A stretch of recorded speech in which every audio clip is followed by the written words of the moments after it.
ole thlir tu le ngai thatu zong te in zawain chibai le vek ule hei vo in tlailama tangin movie recap te po karon upload le dona Nitin content pani pathum karon da dona subscriber te thil viral le news international politics ngai na lotan po movie recap kha en tura reng to dona ni chuwang chuanin ka channel subscriber ten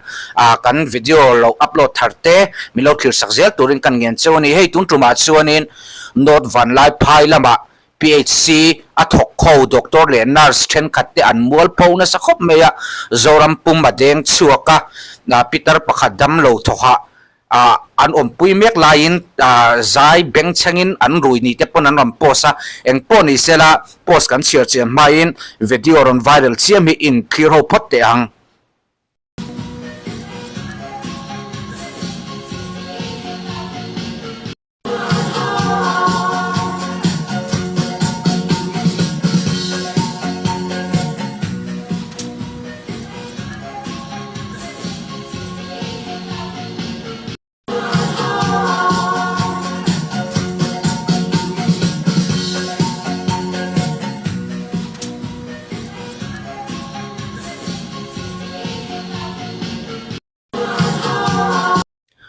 ole tikani na video chakan en zota hey mizo special report lama hianin thelma nante pachuaw hianin posaron siama eng poni sela kha an thom beng cheng ziale damlowa boy zia chukan hretho ome video kan ena kanan share photange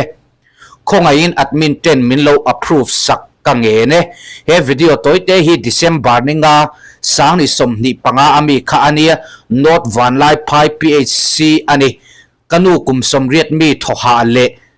ran nung se kan pui lai ania thok tu hovin advan Christmas an manga ti hian ni leng in thom ring tak an neya chonu lama chuan kanu hian a zo talo a zo ta chi lowa a boi tran kan mang ang chuan min ti zoi sak tura kan ngen po in min run lui sau boka doctor chopin an rui hlom bok nen min ri farmai turing kan wange na azana zanin ai zo lama kanin su thak puita ani nurse duty fel tak ero an kan thin adam chi alawa kan pholam ve hrim mani tiang hi tu man ti to lo se ka du ani ti in aron cpia copy paste ania he thil hi kan sarkarin inquiry langero se damlo te tana duty te hian damlo te tana shom khopin beng cheng an siam turani lova an duty time an rui tur po ani lo khoi hospital po damlo te pan tlak ni turin kan health minister fel tak khan theih to phan chua ram sela hemizana duty te laka hian action lak ni ngei ro se aron tiang ni awom khop me he kan din huna kan in data kan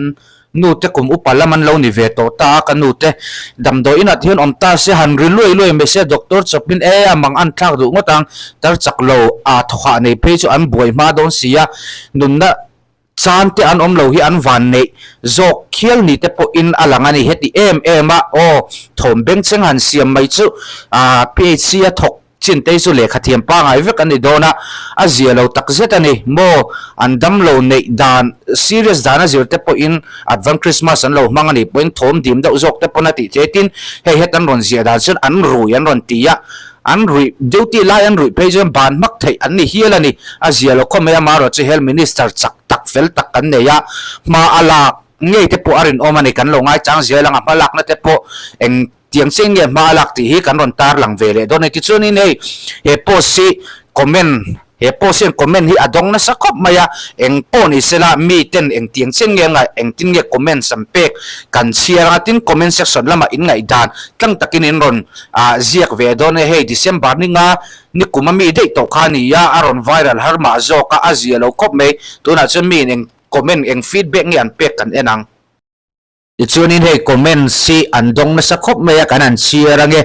maruala sailung hian he chu ava serious ve health ministerin na ani hi aron timak bokat ichon ava makso vele damdoi ina le ngal tiang hi December ni somthum pakhat zana hal puale hal moi hal ai hian a serious zok dal an ron tia adikop mai ichunin he vanel sailowa vl sailowa hianin sarkar na thok ho hi mipui chunga leng anin ngaya an ni lo zia le mipui ta na thok tur an ni hriat tir hi atra aron ti adik ko mai he sarkar na thok in ni ya Mizoram state budget tamzok hi sarkar na thok lowa akala chu wang chuanin akalra la chu wang chuanin in na tho sak mipui ta tan hen thei do bin chua hi hun takzet ani ti chuanin an play ring box se sarkar ho tu lampon an hrephak ngei tura nga yang anon ti boka engpon isela he comments tam takan donga mi khongai pon lo pitar kum somriat thoha le ran nung se wanga dam lo bula khati ema roi chunga an laman beng chengani te jemo in himlo da pitar mang angin in siam ni ringot meya azia lawani hei chu in siam that ve te po nga yang tin health minister beng atheng ngei te po arin omani ichunin hei comment hi andong na sakhop maya engpon isila kanan chiarange thudik soya hian ti hian arom comment veya kan soi velok ahun ka soidon lo trum khachunot Vanlaiphai police station atangin medicalin he damdoi ina hian min hruaya he PHC medical officer Dr. Zudu melzet hian kamita voi khatpo min en lovin kuwatrial tuam pa in pepara atik khapopo basi la chuwa min kaltir ngala insoisel na kane kasoi min bengkhon ei lawaners po khan she ati mel hle health minister hian he emaw hi ana perform dani en ulukse kawati e marantia o anron in puang zele eng taknge comment sa hian anron soizelang kan chia thla zelang ti chuanin RD chen kolian khilaya khian heti yang chi lung oi lo na hi ektika emaw a thlen rin na ka nei deuh reng ani a chan ero ka saidu lem lo aron tia ti chun hei puzairem thanga a social activist pakhatin aron comment ve boka kanan share le ange TBC lal ven chunga lal ni lawma kan minister re advisor CM aron mensona health minister han thriat tir te usar te u department inquiry lakngal chi ani hi mole aron tia mipui thinrim tlang ani a hrim thu in damdoi ina kan thokani chuanin nurse kan ni mo doctor kan ni mo damlo mang ang ho sare theih tute poni se an mang angani in thlamun na in tong kam tha ma mo don te lul nen he tiang zonga kanin ti zela ni chon engtin nge ni yang kan ram himo damlo tan sarkar damdoi in hi a hrom don ni tuk chuwang chuan kanin en fi do angai ani chuanin hei Gracie Elral te hianin aron comment vele boka kanan share vele ange ekhai na thona muna athok tu te hetiang hian an du dan le rem chan danan lo party turani ngayem ni awamak ve kan sarkari na chui vat angai awahan mol thak an na le an na thona muna waza lo ve an safe duty zo hun an ngak thei lo em ni namdangin an hri ang ti awalo omve training te an dong ngai lo nge